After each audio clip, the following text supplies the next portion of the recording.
So we decided we would finish up today with a speaker panel Q&A.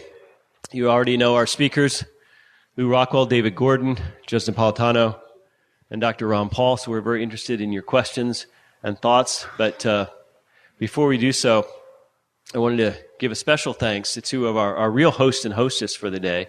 I don't know where they're seated. Gary and Nina Terpangian are sitting here.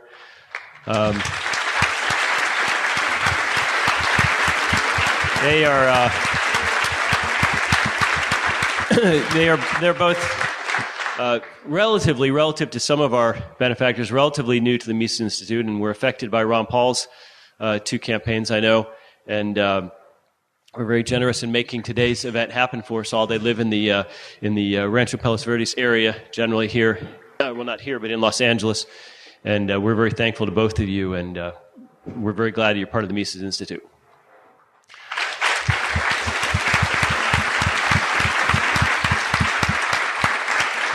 So with that, we have these two young men with microphones. We ask that you speak into the mic, and we ask that you go with a question rather than a soliloquy.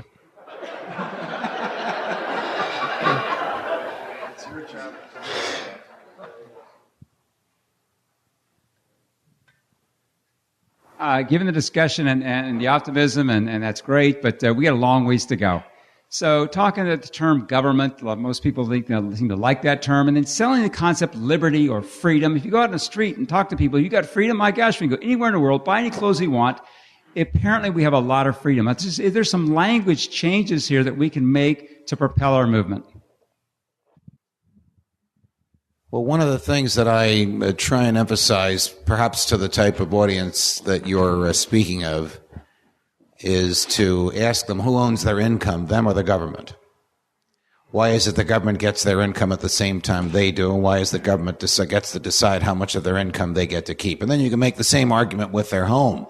I mean, here in California, real estate taxes are about as oppressive as they are in New Jersey, so that should be relatively easy arguments to make. And then I sort of play off on something that I think Ron may have used before. It's actually a Murray Rothbard argument, and it's fairly effective. And that is, there are three ways to acquire wealth. And one is by the sweat of your brow. And one is because you were fortunate enough to inherit it. And the other is the mafia model, which is your property or else. And then I pause and say, which model does the government use?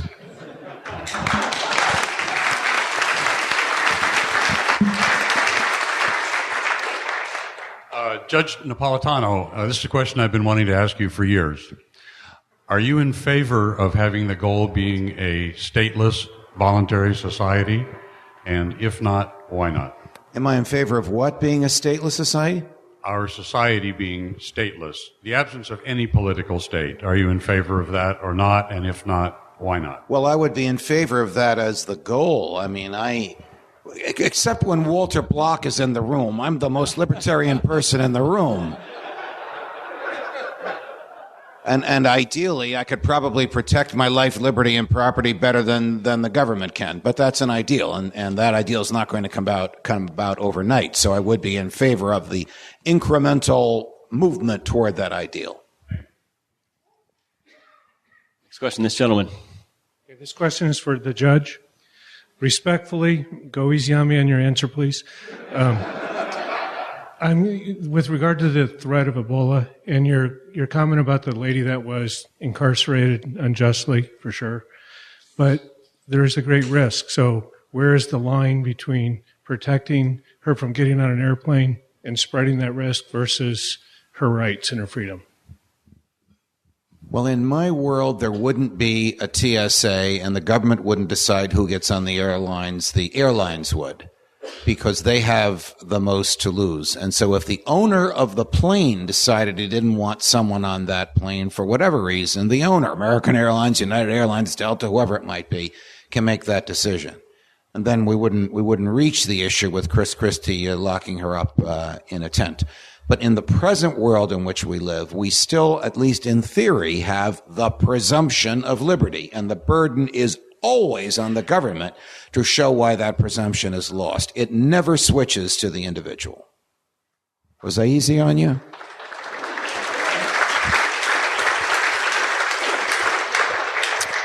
Dr. Paul, in your talk, you said that I think we are all naturally libertarian and they beat it out of us. I thought that was great. Do you agree that elimination of corporal punishment of children is an important step to removing the conditioning of people to accept the violence of the state? Corporal punishing kids. Well, I don't happen to believe in it. I don't know whether I'm going to have a policeman who's going to be rounding up parents who might have slapped their kid on their bottom for doing something wrong. So corporal punishment, I think, unless a child is really injured, needs to be ignored. But to me, that is minor. But I don't personally believe in it and didn't experience it, and I think, of course, that is the best society to have, is to understand that it's not worth anything and it doesn't accomplish the goals. So I basically would aim to have no corporal punishments, but there's a limit to it. I mean, if kids are getting beat up and really injured, then somebody has to do something about it. Question is for Ron Paul. Ron, you may recall, running for president in 2008. You got 5% of the vote. And you may recall running in 2012 and you got 10% of the vote. I'm looking forward to getting 20% of the vote in 2016.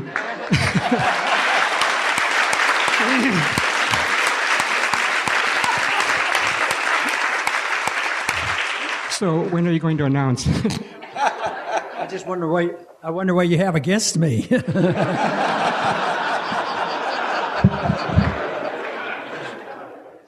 This gentleman. Dr. Paul, my name is Matt Ganell. I live here in Temecula, and I've listened quite a bit to your expounding and your development of the homeschool program. And I'm just curious, I've got a daughter who's 16. She's a little bit too late to the party. But I'm just curious as to how you see over maybe the next 10, 15, 20 years the progression from independent or homeschool learning away from state learning. Of course, I think a homeschooling movement is going to continue to grow. Fortunately, in the 1980s, when they tried to close it down before it even got going, that there were some court rulings to protect it. And it's growing by leaps and bounds. And as more evidence abounds about the failure of the government schools, I think you're going to see a lot more.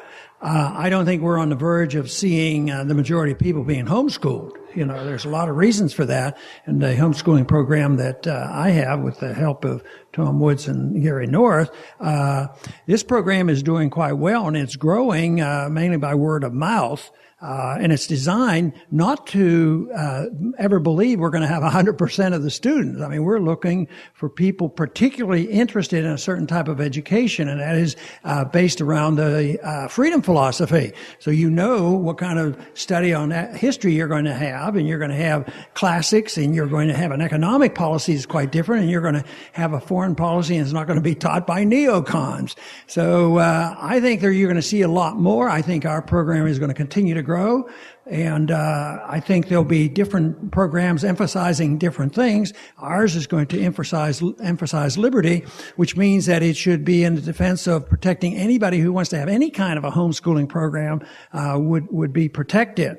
But I think the failure of the public school system is going to be with us for a while. It's probably going to get much worse. Statistics right now are showing that homeschooling is much more successful than I ever dreamed. So I think it's going to be here for a while, and it's going to continue to grow. I'm sure there's quite a few Central Committee members here. Do you have any direct advice or insight into the politics at the local level? Just trying to help us out. Well, I think that local level politics probably makes more sense than some of the national politics, because government should be much more local. And this is where I have been surprised, because every day we meet people that were brought into the freedom movement back in 08, and I tell them to go do something, whatever. And some of them, I don't know why they'd go into politics, but they have, and they've gotten elected. So there's a lot of local people, involved. But I think whether you're in local government or national government, it has to be done with a precise goal, and it's when young people come to me in my office, they frequently say, I understand what's going on and I want to be a congressman. And what are you going to tell me? I says, don't set that as your goal. You don't want it just to be in politics for the sake of politics, because that's why 99% of the people in Washington are involved in politics. Locally, I think that would be less so, because you have to deal with some real important property rights. Maybe somebody locally could wake up the people on the way they waste our money and use eminent domain and taxes and property regulations and all these things. So I think that's worthwhile, always with the goal of not saying, well, what do I have to do to please the majority who wants more government and vote that way, but to use it as a tool to influence people to believe precisely in the principle of property rights and very limited government.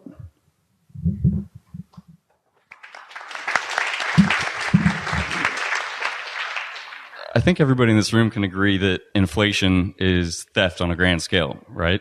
So why don't we start doing some kind of citizens arrests of guys like Ben Bernanke? Well, he didn't say my name, but I'll take it. Well, my suggestion is everybody goes back and reads the Coinage Act of 1792. And, the Constitution was written, and the first act was for the government to write the rules about gold and silver being legal tender. They had this old-fashioned idea that you shouldn't counterfeit. You shouldn't counterfeit government paper, and you shouldn't counterfeit government money. And anybody that did, they thought it was so serious back then that they invoked the death penalty for the counterfeiters back then. So I don't know whether you want to go that far or not.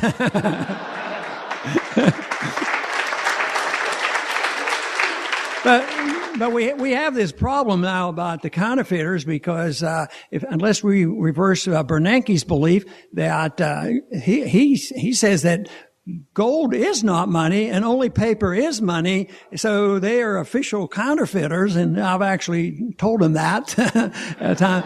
But once again, it's going to be an understanding that system is going to fail, and we're going to have an opportunity to have a new monetary system. I just hope we do a good job, like maybe turning it over to the marketplace and making sure nobody commits fraud.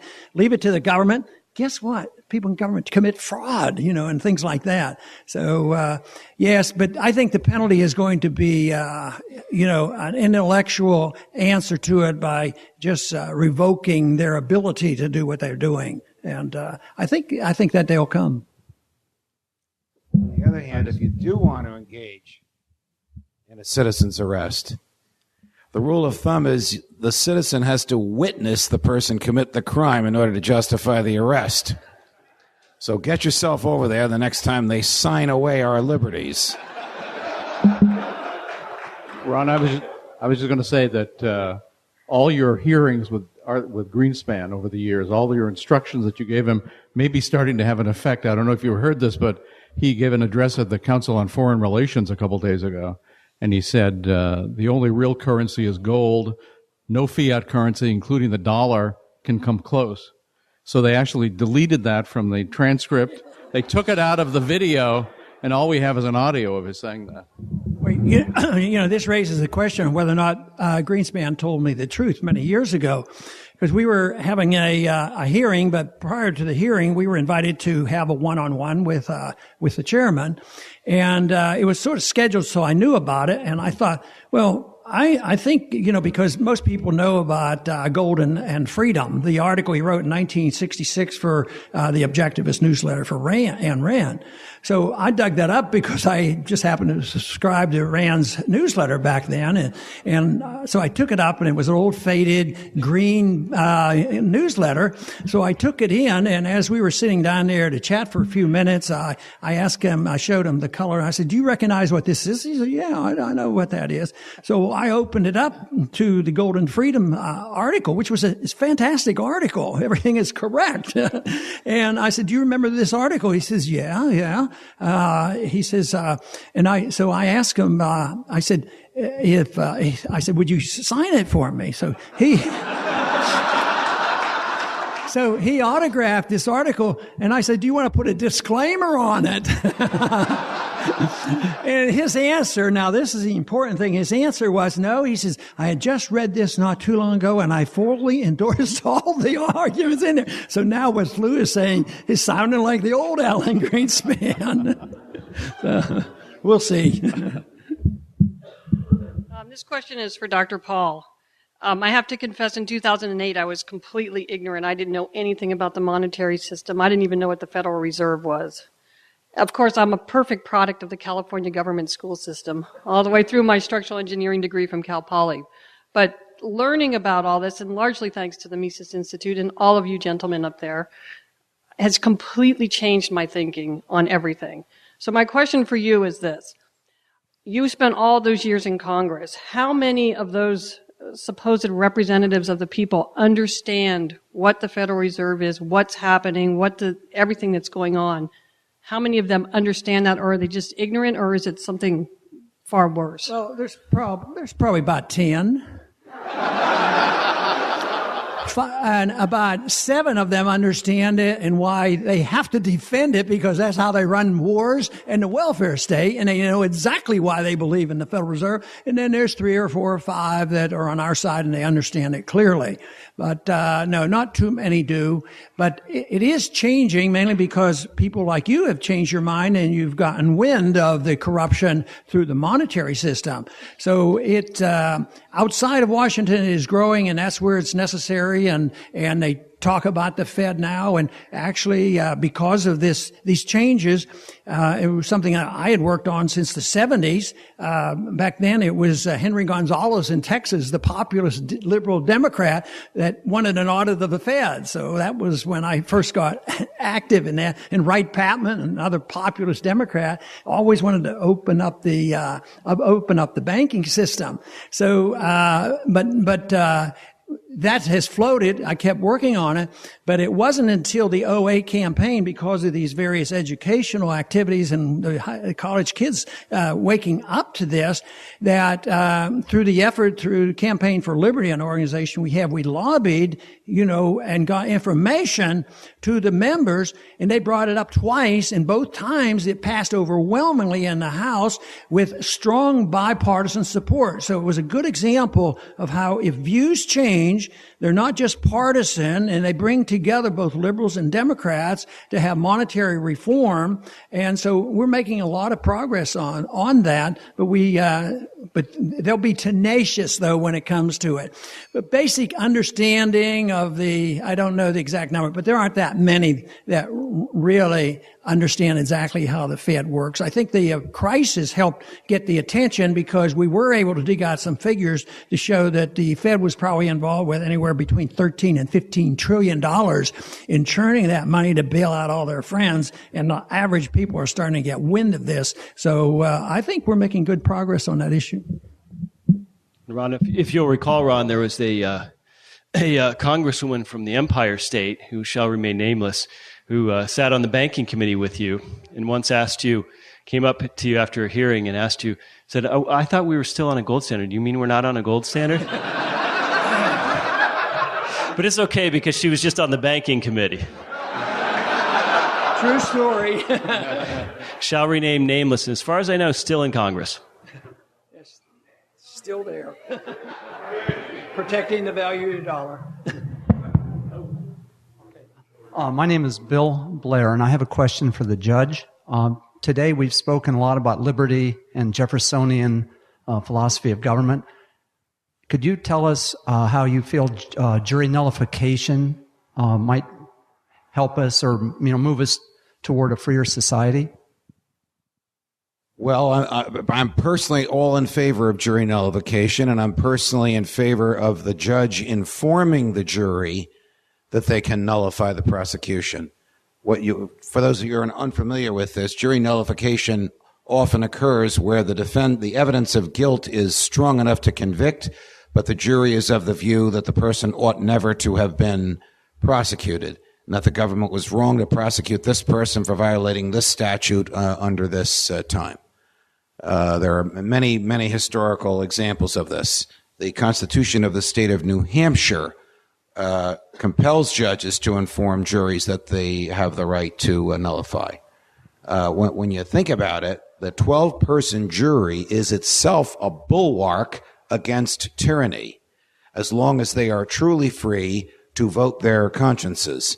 It might be necessary to inform them that they are truly free to say, even though the defendant performed these acts, he should be declared not guilty because the government had no business bringing this prosecution. I wish every judge would say that to every jury.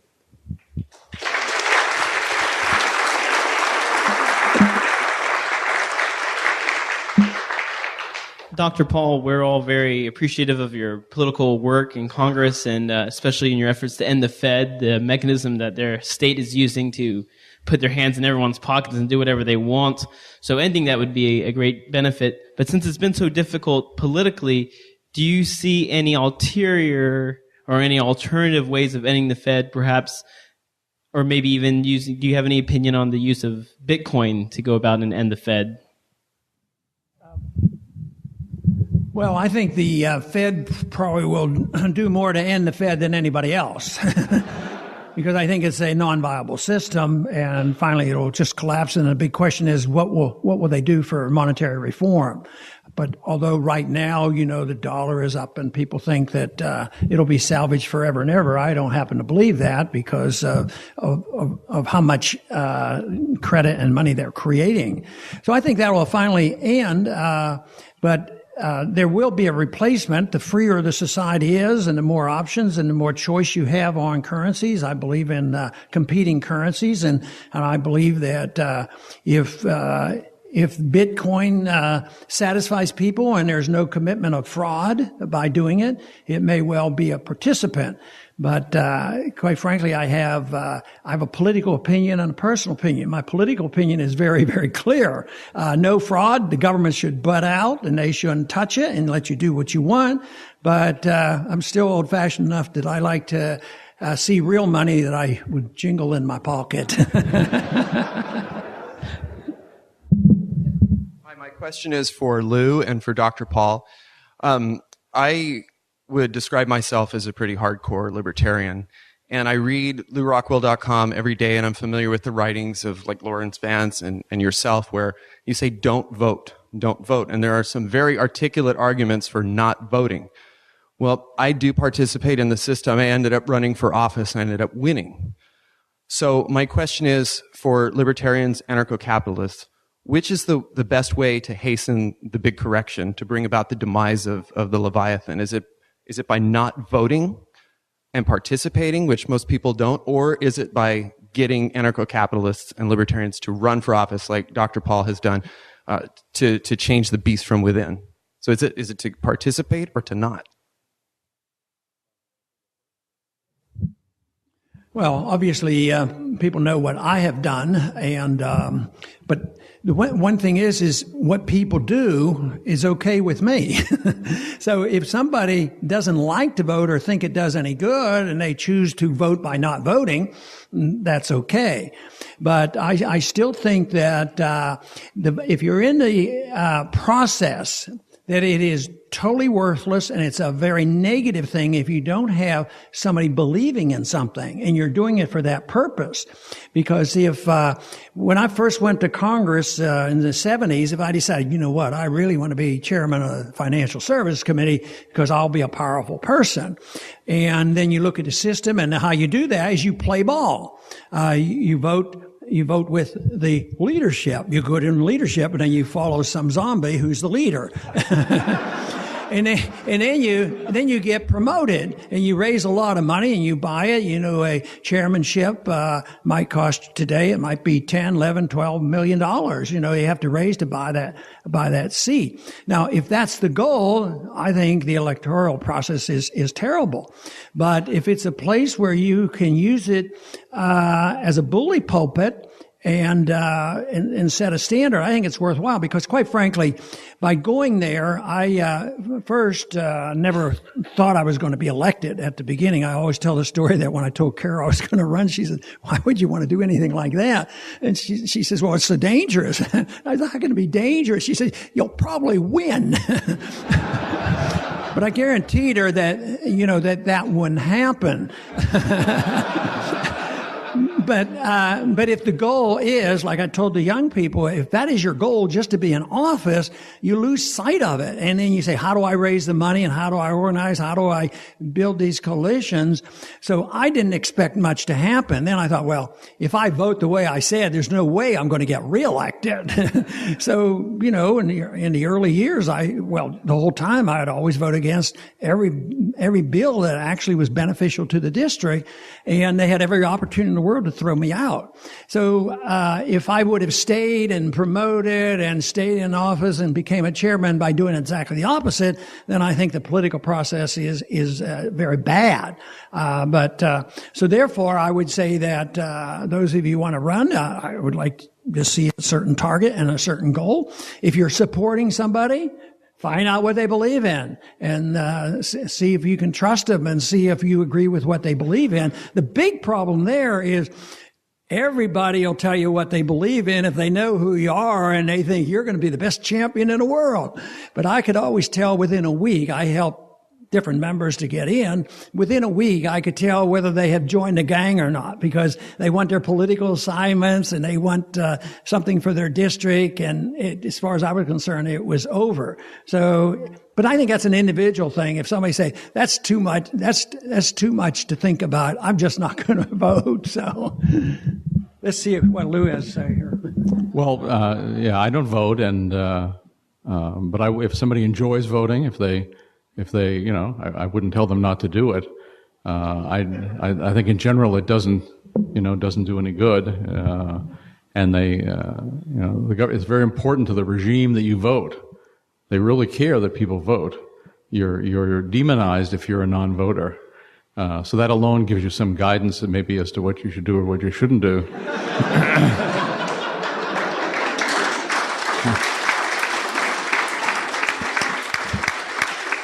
But we could say there are many things that set Ron Paul apart, make him unique. Talk about his character, his vast knowledge, his intelligence, his background, and all that. Many, many other wonderful virtues we could talk about. But to me, the reason he's really been unique in the history of American politics, he doesn't have power lust. He doesn't actually want to run anybody else's life, let alone the next country or the world or whatever, like most of these guys. So if you're like that, by all means run for office, and it can be as he's shown, it can be a great educational platform if you're inclined to that, if you have the talent for it, and if you don't have power lust, go to it. Question. Where's our next question? This gentleman. This last week defending myself for not voting on Tuesday. And so I wondered if, Lou, you could address perhaps if you were sitting across the table from Bill O'Reilly and he was giving you all of his best arguments in front of the nation, why to vote? Why would you? What's your hardest hitting message against voting? And no offense to the people who do run for office. Assuming he wouldn't cut the mic off, which is his normal practice one, Well, first of all, I'd say your vote doesn't count. I mean, unless the election is decided by one vote, it doesn't matter whether you voted. As an individual, it doesn't matter whether you voted or not. I would say also the vote is the sort of the sacrament of the state religion. I'm a non-communicant. And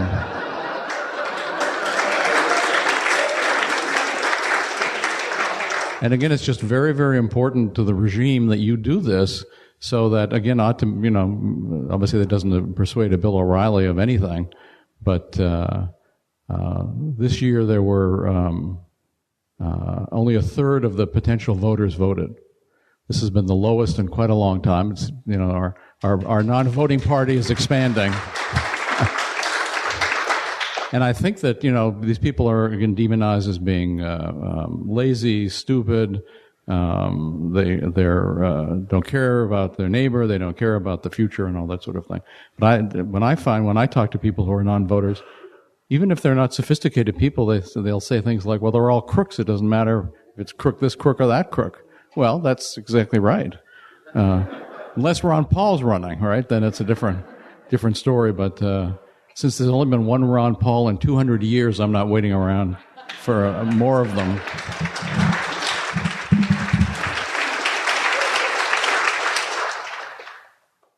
My question is for Mr. Gordon.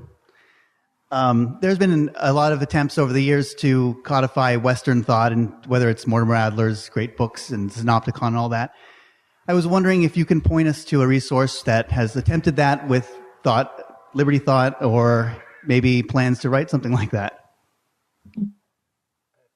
Well, on attempts to codify thought, I tend to think those haven't been too successful. The basic thing is you just have to read as much as possible of the sources. I don't think you should let some kind of someone else's ideas come between you and the sources. You know, when they had the French encyclopedia in the late 18th century, the idea they had was they were going to destroy all previous books, and they would have, just in the encyclopedia, would have all the knowledge that people would need. I don't think that's been very successful. So I think you just really have to read as much of the sources as you can.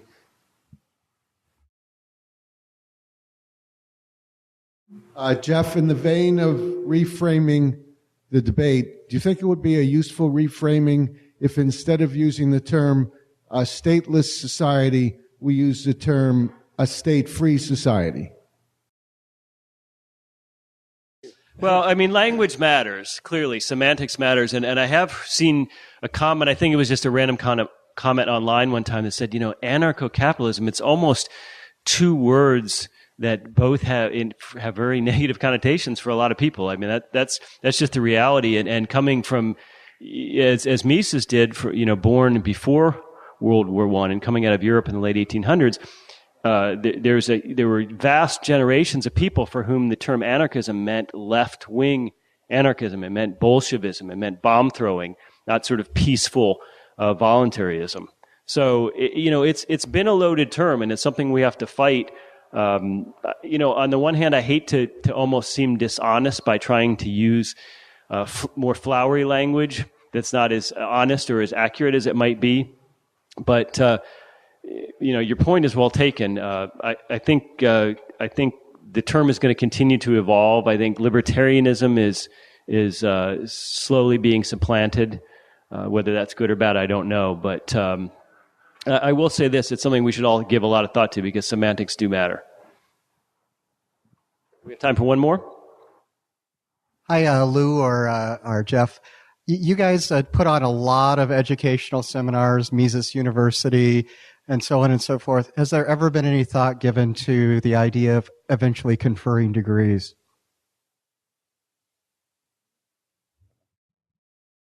The state education complex, of course, wants to control that very much. But you already see private accreditation of sort existing in the marketplace with certain tech certificates that you can get that are, you can become Microsoft certified. Microsoft isn't a school per se. It's not certified by any state or federal accreditation board, but nonetheless, a Microsoft certification matters. So I could very much see us going in that direction where you can get a Mises certification.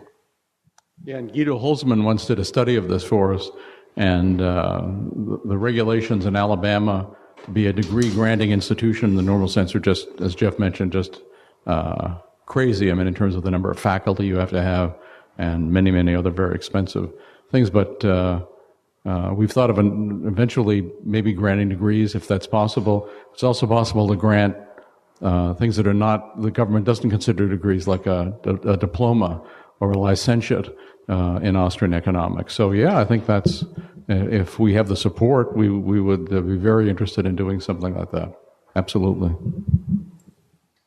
Well, with that, ladies and gentlemen, we conclude for the day. The bookstore will be open for a while, and we'd love to see all of you on the West Coast at an event next year. Thank you so much for coming. It means the world to us.